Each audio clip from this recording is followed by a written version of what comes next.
Yellowstone supervolcano shock study sheds light on Caldera's super-eruptions.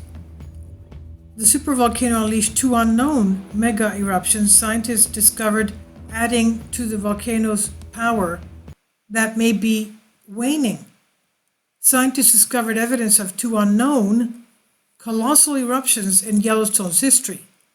One of the eruptions is Yellowstone Volcano's biggest ever eruption, but scientists believe this is evidence the caldera's power is running out or waning.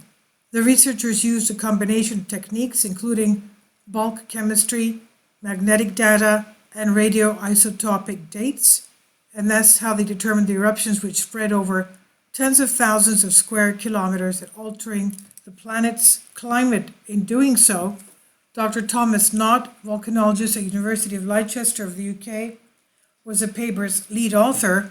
He said, "We discovered that deposits previously believed to belong to multiple smaller eruptions were in fact colossal sheets of volcanic material from two previously unknown super-eruptions that took place about 9 million and 8.7 million years ago.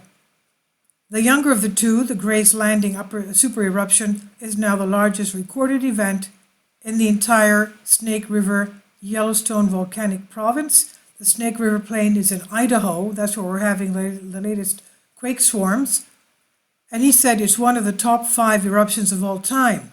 The Grace Landing eruption enameled an area the size of New Jersey in searing hot volcanic glass, and that volcanic glass instantly sterilized the land surface.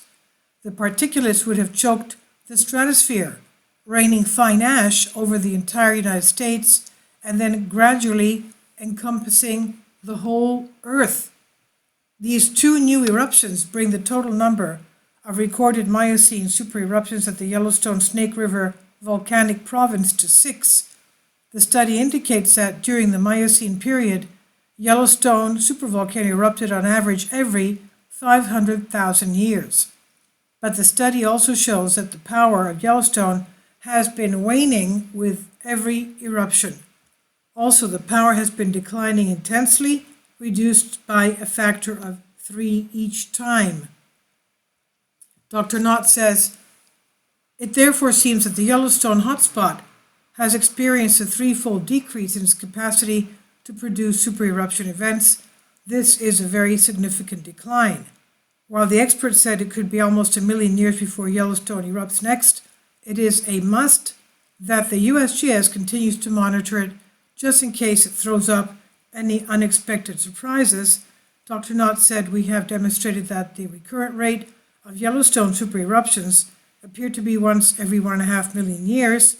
The last super-eruption was 630,000 years ago, suggesting we may have up to 900,000 years before another super-eruption of this scale occurs. But experts are preparing for the worst now and are studying how a major eruption from Yellowstone could instantly wipe out large swaths of the U.S. and how this could be prevented." One NASA employee believes he's found a way to stop such a super-eruption in Yellowstone. He has the idea of feeding it with cold water into the Yellowstone magma chambers. The NASA engineer Brian Wilcox hopes to stave off the threat of a super-eruption by cooling down Yellowstone magma in the chambers inside the volcano. Around 60 to 70% of the heat generated by Yellowstone seeps into the atmosphere.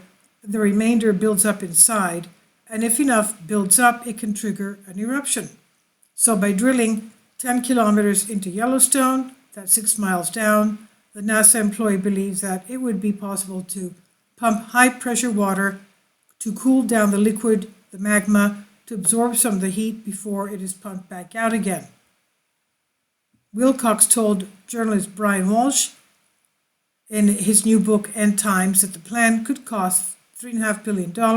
It would have the added benefit of using the steam from the water and magma combo to create carbon-free geothermal energy for electricity at a much cheaper rate and alternative energy currently available in the market. And that we have other volcanoes that are equipped with geothermal plants. We have one in Long Valley Caldera, the supervolcano in California. We also have one at the geysers. We have the biggest one in the world at the geysers.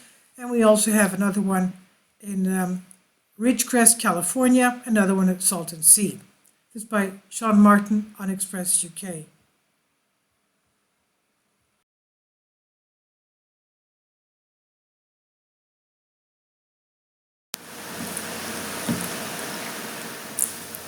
If you'd like to join me on my Patreon account, you will hear content not covered by mainstream media. These riveting stories will be based on my research, and I will state my opinions and give my personal insight on diverse and controversial subjects and world events not covered by mainstream media, and not supported by YouTube guidelines.